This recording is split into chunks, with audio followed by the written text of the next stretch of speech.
Welcome to the Re-Quilibrium podcast. I'm Danielle Lacourte, and this is a conversation with Beth Launiere, storied head coach of the University of Utah women's volleyball team, which also makes her my former coach and a seminal mentor of mine.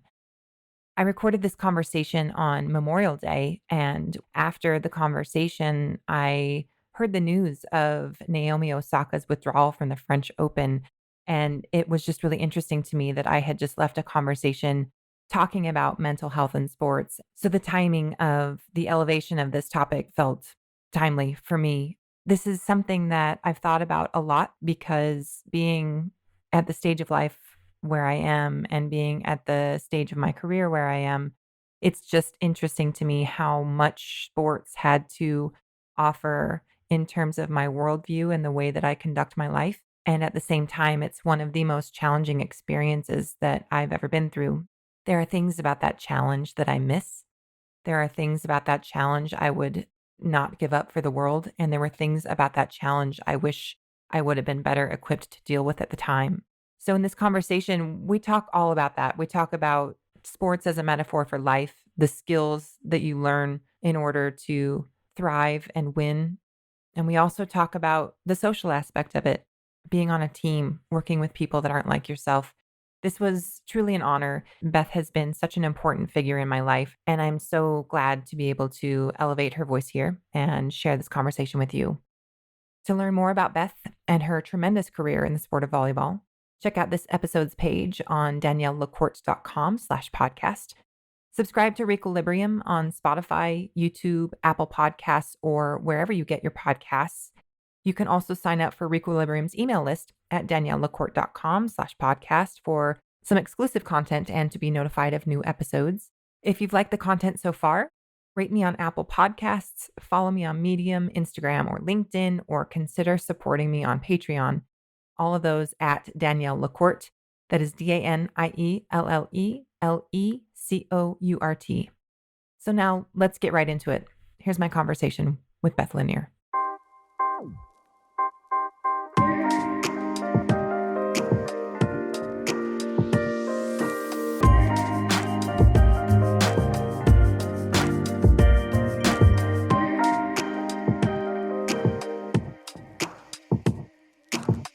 Explain how you got into coaching to begin with. Well, sometimes they're just callings, right? You just fall into them. And that's certainly what happened with me in coaching. I got a business and economics degree. And honestly, I went to my first job interview and put my little suit on and decided that wasn't for me. But I coached high school and then I met a college coach that had a job opening late in the summer and it just fell into place. And then that was Ferris State University Division II program, which was very successful. And then the University of Illinois job, assistant's job fell into place. Again, very successful. Went to the Final Four, Division I. Utah was a job that was one that needed to be filled by somebody young because the program was not in very good shape. And they had won one match the year before I got here. And so they wanted to hire someone young and dumb to build the program. And so it was really perfect for me. But again, it just fell into place by, well, I say fell into place, but the value of networking. I had met an athletic director that knew the athletic director here, drank some wine together and got a recommendation. Yeah. And then University of Utah is just such a great place to work and Salt Lake City is such a great place to live. And I've had other opportunities, but I've never thought there was any good reason to leave. And then we've gone through such transformation of conferences and level of the program. And now, of course, we're in the Pac-12 and it's a whole different ballgame here. But yeah, it's just been kind of a labor of love and my journey through life. The program's kind of my child and proud of it. Well, and I think about you a lot too of what that must be like to be able to witness and guide young women at a really important time of life. And I know we kind of started that conversation here of you don't realize how special it is when you're going through it, but it's a pivotal time and it's a time when you're figuring out how to be an adult. It's a time when you're figuring out how to be a woman. It's a time when you're figuring out who you are in relation to the world. And I can't imagine even sitting with a player from, gosh, how many years ago was that? I don't want to talk about it, but what, 16 years ago? Something like that. Yeah. You knew me then. You knew me very well then. Yeah. And to be able to see me now.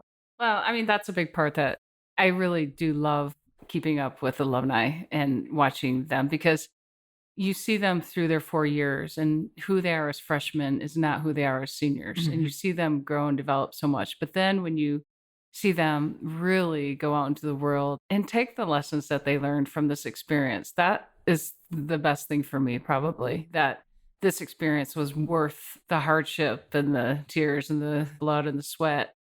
I want them to be able to create a good life for themselves after being a Division I student athlete.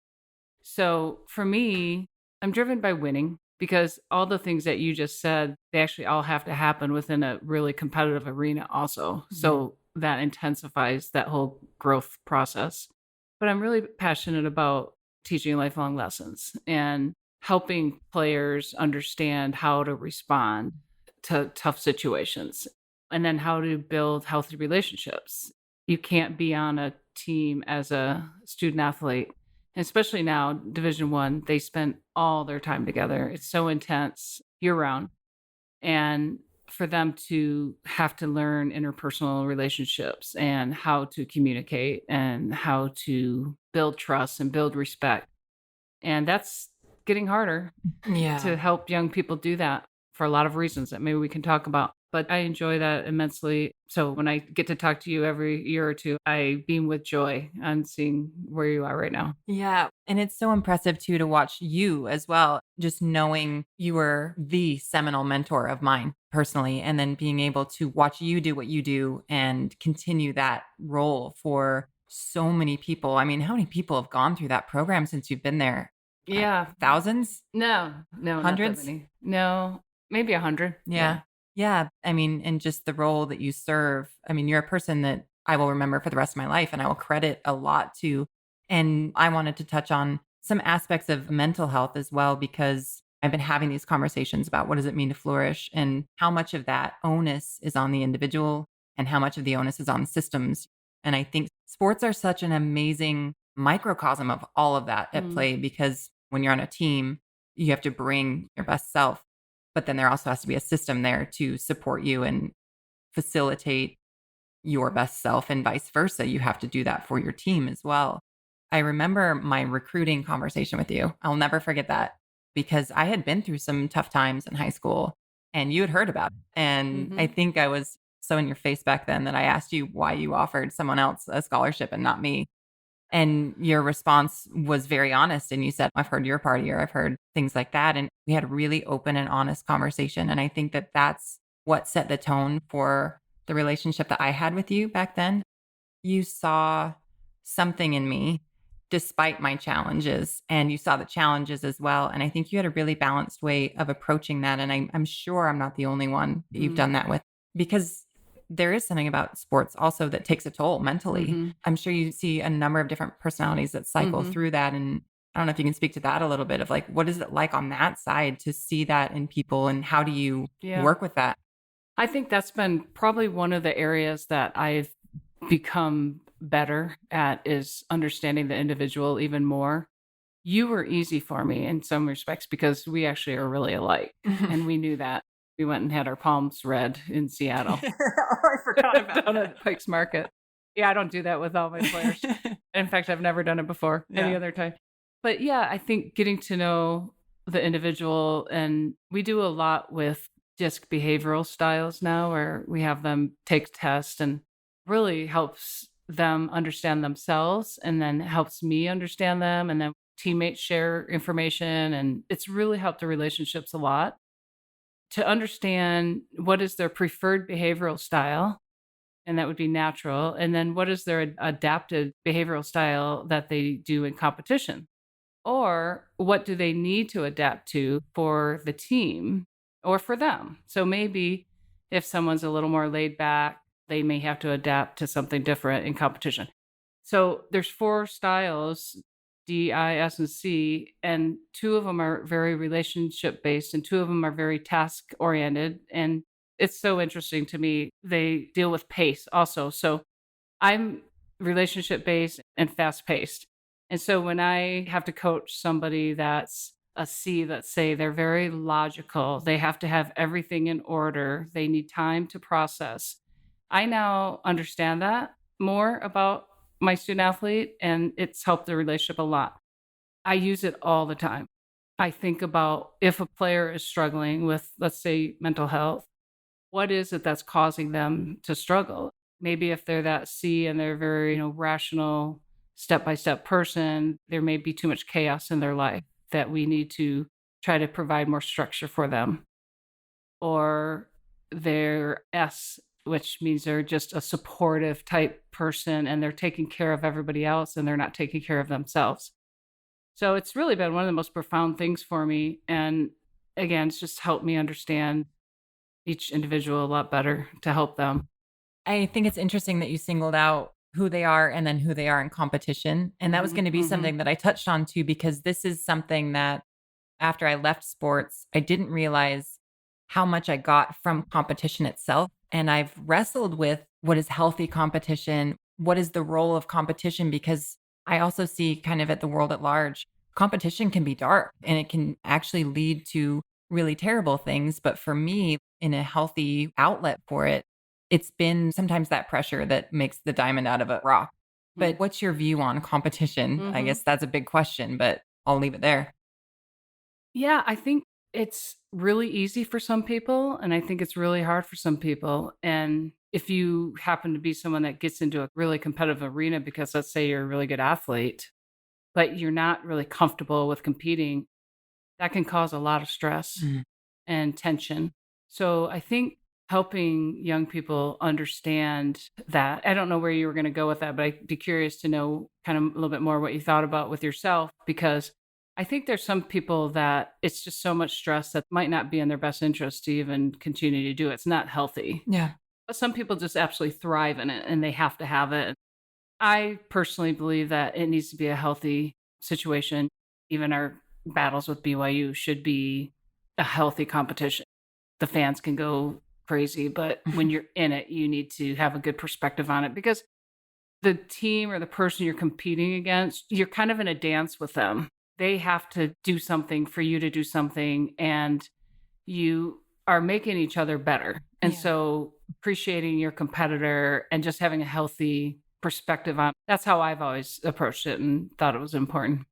Yeah. What I've learned just about my relationship with competition is that it absolutely has facilitated my best self. However, when it has been unhealthy, have you seen The Weight of Gold, the documentary on HBO about mental health and Olympians? No, I Oh, haven't. I need to. you need Yeah. to see this, but there's something that that documentary touched on as well of when it's kind of deficit based, like when you're Mhm. competing to Mhm. fill a hole in your soul.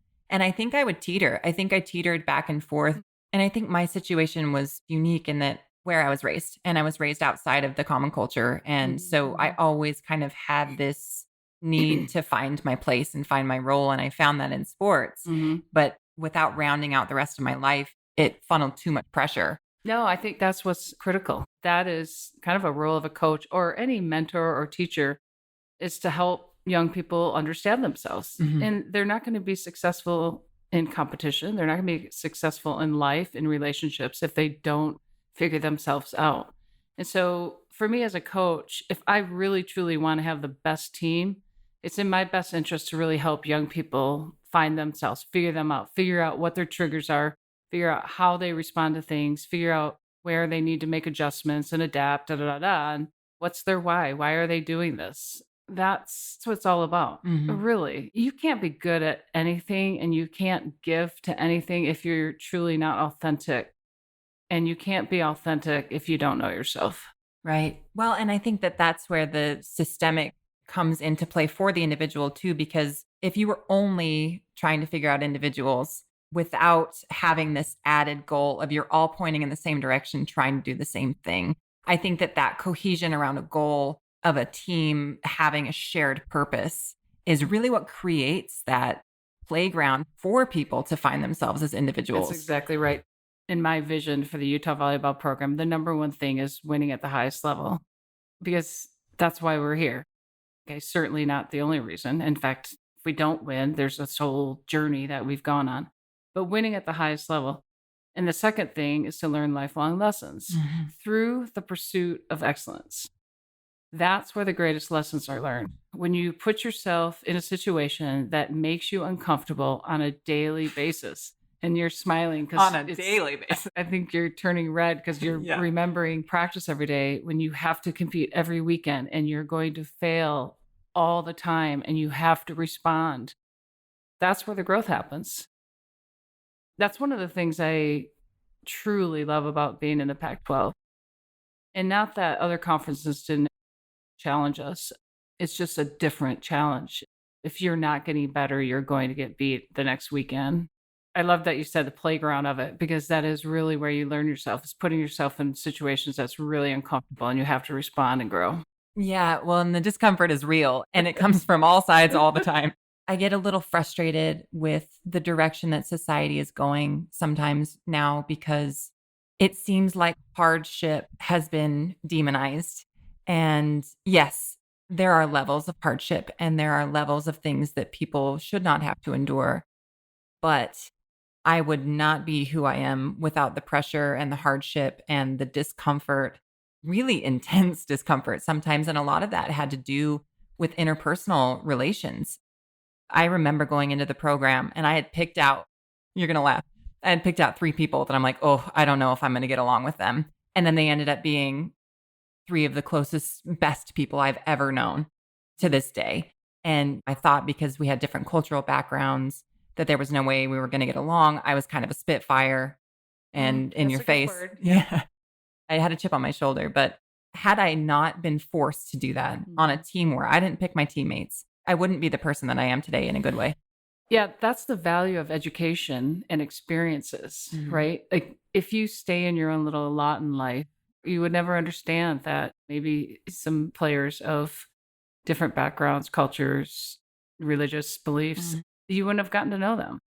That's what's wrong in our society right now is there's just too many little pockets of people staying in their own little lots in life. And that's why travel is so good because you get to understand other cultures and you get to understand other people and that your little lot in life isn't the only way. And so you should respect other things.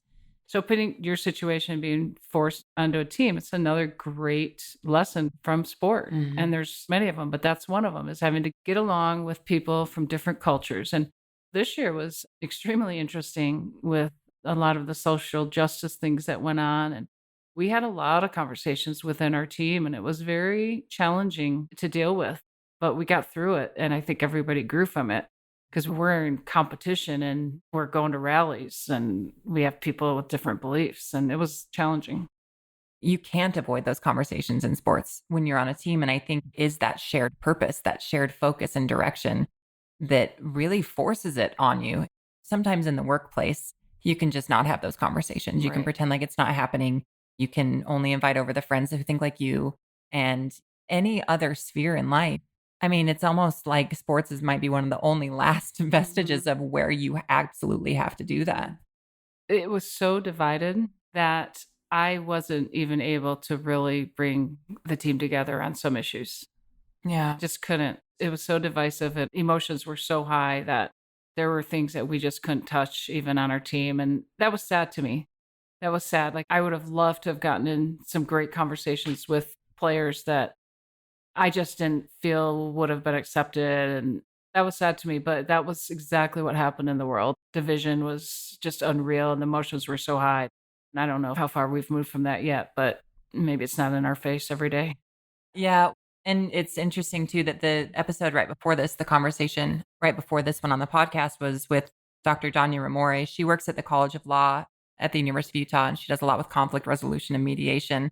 And she was talking about it too of just the conversation has broken down and we've forgotten how to disagree. And for me as an athlete, it was like I could disagree with you and have your back at the same time. And those two extremes of like, we are family even though I don't agree with 95% of what you're saying, I still value you. I still love you. I'm still there for you. I think we have to rebuild that skill.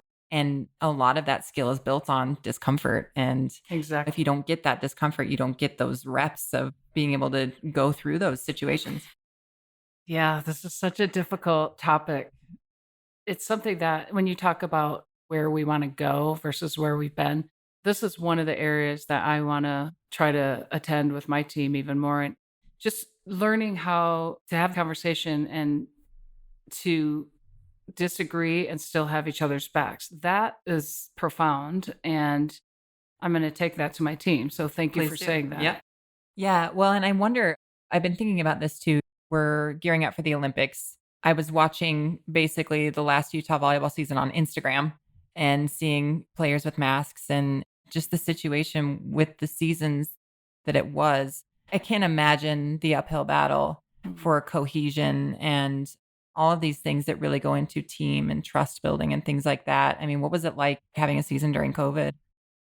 One of our sayings at the beginning was that we were going to make history, whether we won a national championship or just survived COVID. One way or the other, we were going to make history. Going to be the only team that will ever play through a pandemic.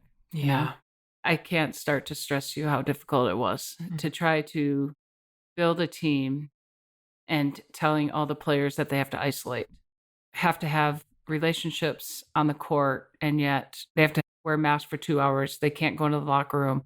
They have to go home.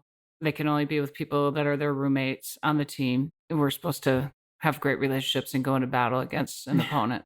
On top of that, you have young people and, to be honest, probably everybody's staff too, that borderline depression, real feelings of isolation. So it wasn't fun. You talk about how hard it was being a Division I student athlete. If you don't have a fun component to it, think Yeah. about that. No. Yeah. It wasn't fun. And we were very happy to get to play, and we were really grateful that we were able to. I think the alternative would have been worse, but it was just hard every day. And we tried to find ways, but it was just different. You're playing in an empty Huntsman Center versus 3,000 people with the band and cheerleaders and kids role model looking up to you. And it was just challenging. So coming out the other side of that is where I'm spending a lot of my energy on how do we build this thing back? And I think it's going to take some time, and we're going to spend a lot more time meeting and hopefully in a locker room without masks and Yeah. actually get to really talk to each other about it, of what just happened. And I just read something, it was interesting. They talked about doing an exercise called a fresh start and asking people in your group, what do they want to leave behind from COVID and what do they want to take forward with a fresh start? And that anytime you go through a tumultuous time in your life, say you move or a divorce or a wedding or birth of a child or death of a parent, whatever it is, that you actually get a chance for a fresh start. And I think that's where I want to take this concept of, okay, we just went through this. Where can we start fresh? What can we bring forward and make it better? Yeah. And I think one of the things that we're all wrestling with now is there's a grief period for that. I mean, the grief part of it is real. And I have to tell a story that I remember, and it meant a lot to me. And I think it actually speaks to everything that you're saying. I think it was right before my senior year, maybe. I don't even remember, but I was ready to quit. One of a couple of times I was I ready know, to I was quit. gonna say, how many times was Yeah. that, Danielle? Yeah. This is a cyclical thing. Looking back on it, there were a lot of mental tools and emotional tools I didn't have. There were Yeah. some honest mental struggles that I had at the time, and I was just ready to quit. But I trusted you and respected you enough to let you in on the conversation. And I think you even said, like, can this be a conversation or are you just telling me? So we had a conversation about it, and you gave me the day off and you covered me to the team of like, she just needs it. I don't want no questions. Danielle's not going to be here. And you gave me the day to really think about it. And I started thinking about, okay, what am I giving up here and what am I gaining? And you were always a good mentor of think about where you want to be after this. What kind of a person do you want to be? And I think that in that tiny moment, that was a turning point moment for me in my life. And I hope you know that. But you gave me the space to feel what I was feeling and then also put pressure on. And then a decision has to be made. And when we make that decision, we move forward. And I think that story is kind of a microcosm of kind of the moment that we're in now, because if you spend too much time looking at it, then you don't ever move forward. If you move on too quickly, Right. then it persists. And so it's this really, really fine line to walk of how much do you look at the problem and then how much do you make a decision to move forward? No, I think that's a great point. That's something I've been talking with my staff about, exactly that. I don't want to bring up this past year too much, but I just want to take the best parts of it because there were a lot of good parts. Can't think of what they are right now. Give it 5 years. Yeah. No, I mean, I think it was a lot harder for young people than it was for older people. Older people were like, this is not too bad. I get to stay home for a year and sit in my back patio and cook every night, not be traveling and not the day-to-day stressors that you have, and go for a bike ride in the middle of the day, even a work day, stuff like that.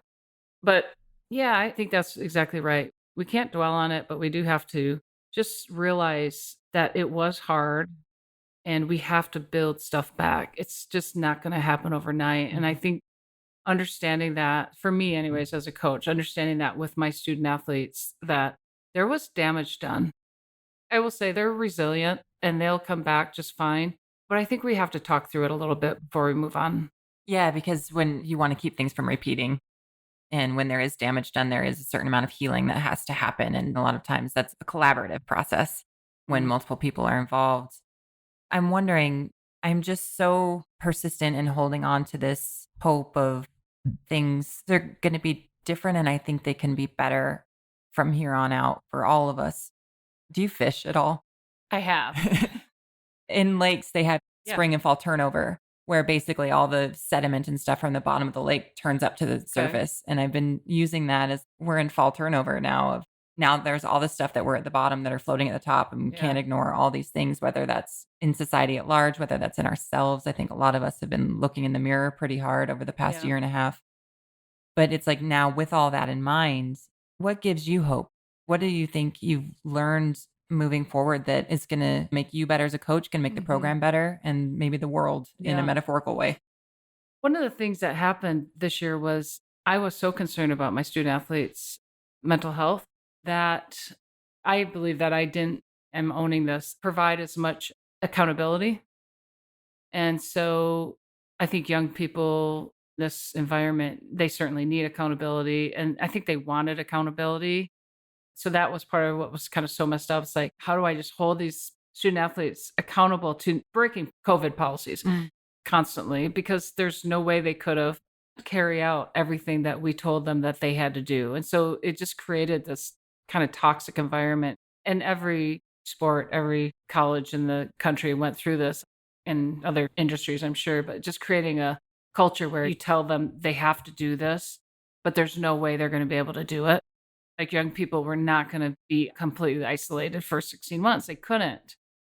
And so I went back and forth between how do I hold them accountable to these things, and I couldn't, and I didn't all the time. I tried, and then I was just the one that was coming down on them constantly, yada, yada, yada. I think everyone understands that.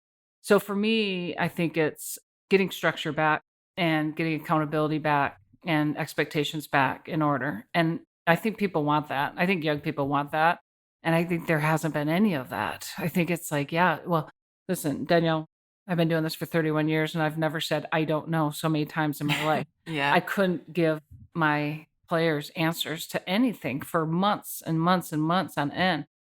And you talk about like kind of improving society. I think we do need some structure. I think we do need some routines back, but take the better part of the routines, right? Take the healthier part of the routines. I started commuting on a bike because I was so excited about the air quality in Salt Lake Mm. City during COVID. So I bought an e-bike and I'm just doing my small little part, and that's one thing I'm going to take from COVID. And I think there's a lot of those kind of things.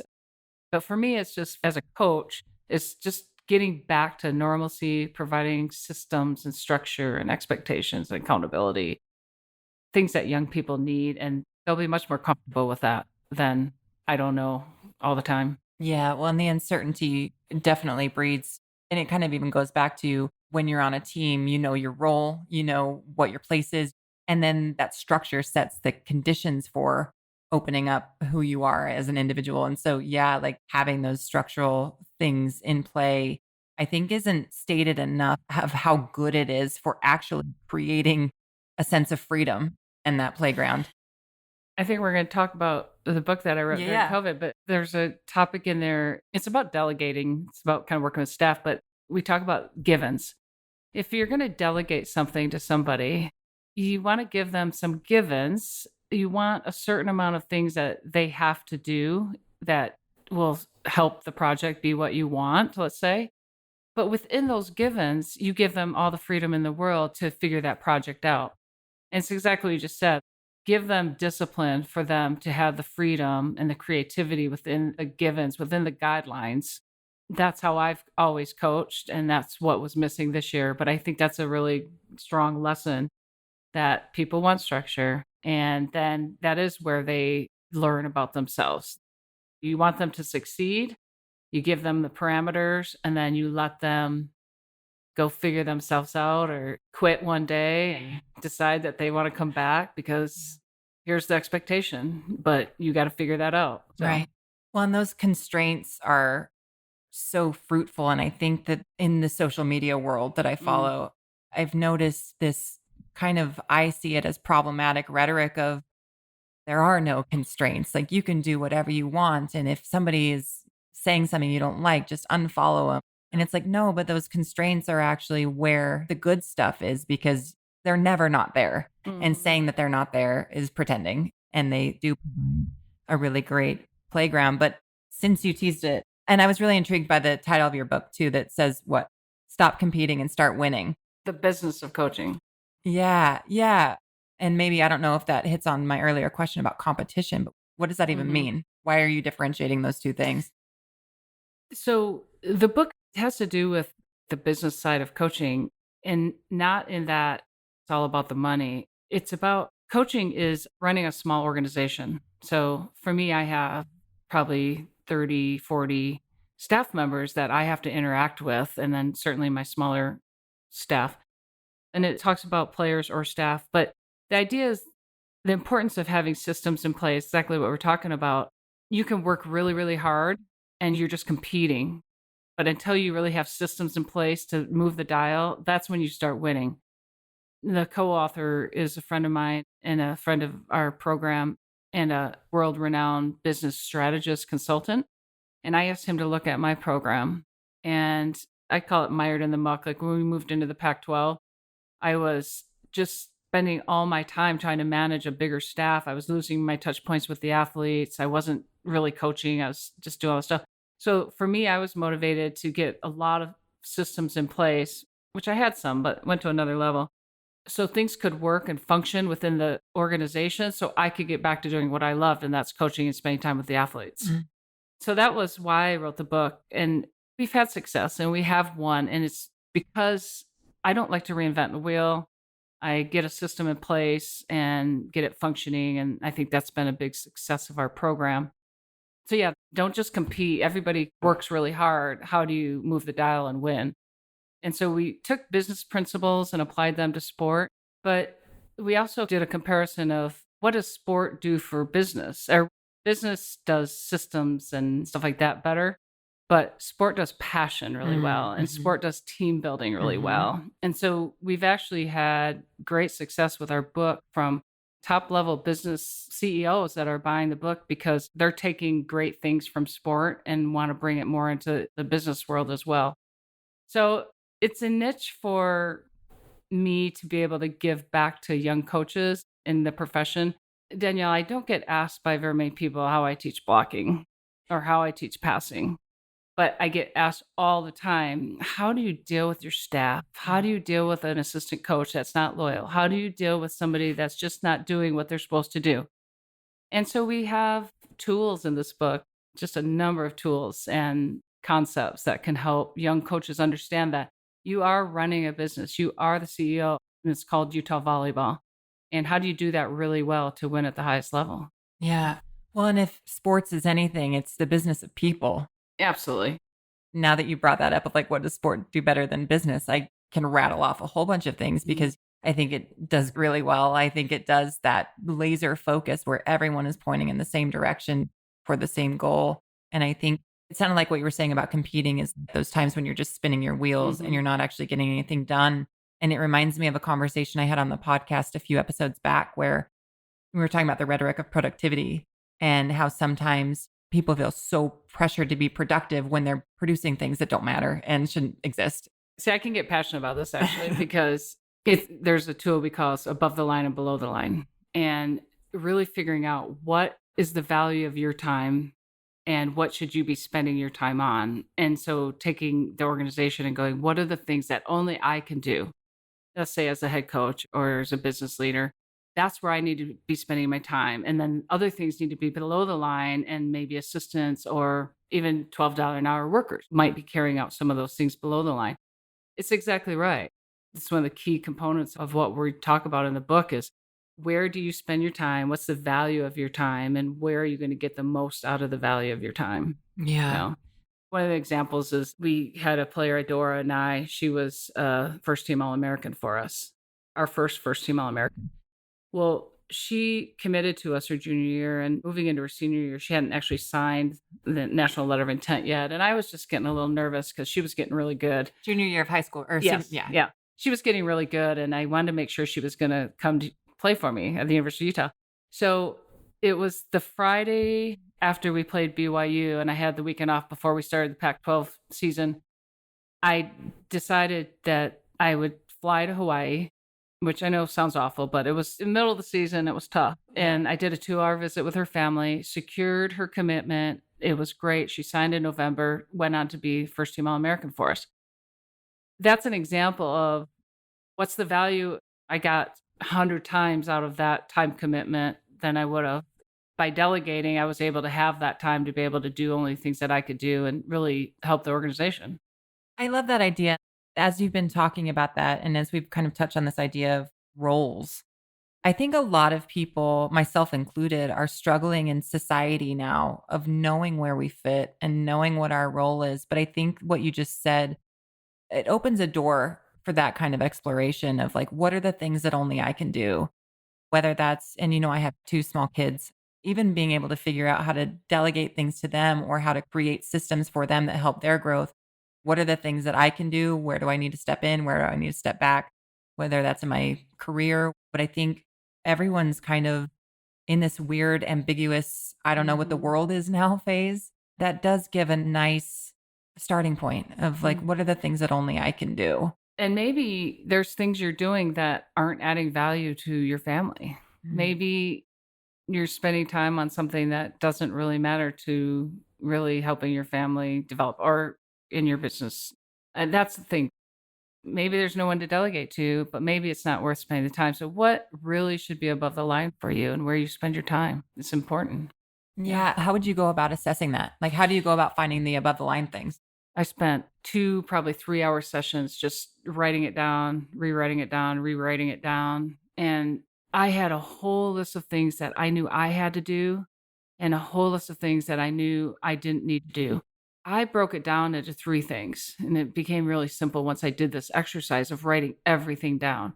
For me, it came down to player development, team development, and recruiting.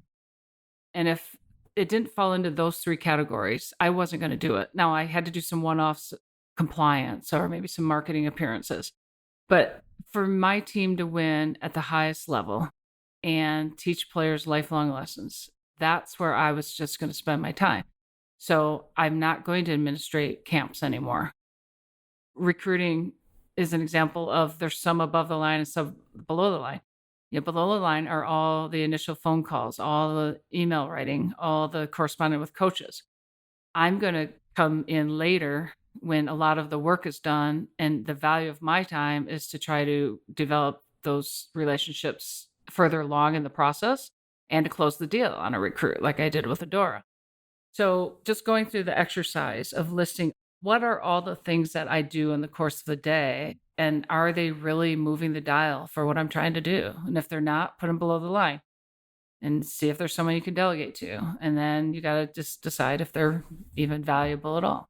Yeah. So, I can't help but think about what you're saying also in the context of relationships, because I think if this past year and a half has taught me anything, it's both the value of relationships and the incredible difficulty of navigating them sometimes. And I think to take your metaphor in a little bit different way, like the above the line, below the line thing, it's kind of the pick your battles thing, right? Of what is really important to me in a friend, in a partner, in a colleague, a business partner, whatever, but because you can't do anything without people. Mhm. And I learned that in sports and I keep learning it every single year since of good luck getting anywhere without other Absolutely. people. Yeah. And so being able to figure out, and I know this is kind of tangential, but you read a lot of things about relationships, like romantic relationships, and all these messages about don't settle and make sure this person is this and make sure this person is that. And it almost seems to build to this like perfect ideal that I've kind of settled on, like, figure out what downsides you're good with, figure out what weaknesses, because Mhm. they're human beings, you can handle, and then build on the ones that are really important to you, find the Mhm. really important to you ones. And I think that goes for any relationship, not just a romantic relationship, but it goes friendship or colleagues, whatever. But figure out what is important to you in a person and then how to navigate that. Well, I think maybe that's something that we can bring from COVID, right? Like we had to be really select if we were going to stay connected with anybody, it was going to be people that was worth your time Mhm. because you had very limited ways to connect. We had a little COVID group that met outdoors kind of weekly, and that group became very meaningful and important to me. And exactly what you're saying, that I think it's something that we can take, that where do we want to spend our time? If you're trying to have a happy life, what's going to fill your bucket up? What's going to fill your soul? And spend time there because everything else seems a little bit trivial after going through COVID, Mhm. to be honest with you. Mhm. And yeah, I think, again, there's another thing for us to take forward. Yeah, and using that statement that you said earlier about what do we wanna leave behind and what do Mm, we wanna take forward, and I think a lot of people are asking ourselves, "Okay, who am I gonna be after this?" And I think asking yourself that question over and over and over again through life, again, it's another thing that I learned early through sports is talk about a group of people that embodies self-development, discipline, humility that comes with wanting to be better, and I have to say that you embodied that a lot for me my senior year. I remember you were scrapping your way of doing things because you wanted to be better and you were willing to stand back and learn and reevaluate how things were working. And I know that you do this all the time, constantly reevaluating how you're doing things, whether it's the most efficient way to do things, how you can update it. And I know at the reunion, it made a whole lot of us jealous that you were going to get new floors that didn't beat up people's bodies so much. But I think that that's something that is a really great trait to learn and to have is just that ability to reassess and grow. I think it's one of the most important things in life, honestly, is being willing and open to change. I think people that aren't going to be very happy. Everything's constantly changing around us, and getting excited and learning about new stuff is what I think kind of keeps you young. It certainly has helped me in my profession as the coach at University of Utah's. I mean, if I couldn't even imagine, I mean, not even remotely the same coach, but I have a passion for always wanting to figure out what's better and what's new and what can help us. And just in life, I think that's a really important thing to keep. I can remember my dad saying, I don't know how old he was when he said this, probably my age or younger even. He's like, "Well, I've been this way for this long and I'm not changing." I remember thinking like, "Well, that kind of sucks because there's a lot of things that are going to go on that are pretty exciting still." So, yeah, I think that helps lead to happier life and more balance and more interesting. I Mhm. mean, who wants to keep doing the same thing over and over again? I like change. Yeah. And with all the new information we're presented with on a daily basis, if you can't work with it and incorporate it, then yeah, you're going to be fighting. Oh, yeah. Like, listen, I've always said I don't want to be that old coach that goes, "These damn kids today," walking with a cane, because they're just different. In fact, one of the things I was just in Hawaii on vacation, and one of the audibles that I was listening to was about Generation Z, because this fresh start, I want to try to understand them. And I was pleasantly surprised to learn things that I didn't know. And, the social media, they're on it, but they're actually just looking at other people more.